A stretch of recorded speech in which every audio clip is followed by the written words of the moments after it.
திருமகள் TV பல்சுவைகள் படைக்கும் பாசறை. தனக்கு மகளாக நடித்த ஒரு நடிகைக்கு நான் ஹீரோவாக நடிப்பதா என விஜய் சேதுபதி நடிகை கிருத்தி ஷெட்டியை குறிப்பிட்டு ஒரு பேட்டியில் பேசியிருந்தார்.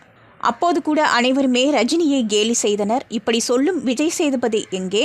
ரஜினிக்கு மகளாக நடித்த மீனாவை தனக்கு ஜோடியாக ஆக்கிய ரஜினி எங்கே என ரஜினியையும் விஜய் சேதுபதியையும் ஒப்பிட்டு நெடிசன்கள் ரஜினியை வருத்தெடுத்தனர். ஆனால் அந்த காலத்தில் சிவாஜியுடன் மகளாக, சகோதரியாக, காதலியாக, மனைவியாக நடித்த ஒரே நடிகை பற்றிய தகவலை தான் இப்போது பார்க்க இருக்கிறோம். 60களில் சினிமாவில் மிகப்பெரிய ஆளுமையாக இருந்தவர் நடிகர் திலகம் சிவாஜி கணேசன்.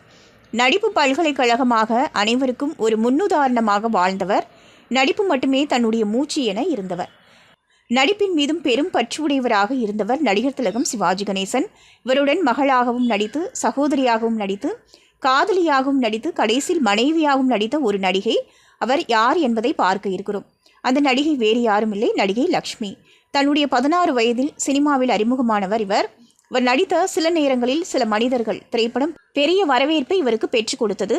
கங்கா என்ற ஒரு வித்தியாசமான கேரக்டரில் அந்த படத்தில் நடித்து மிகப்பெரிய தாக்கத்தை அந்த காலத்தில் ஏற்படுத்தினார் லக்ஷ்மி.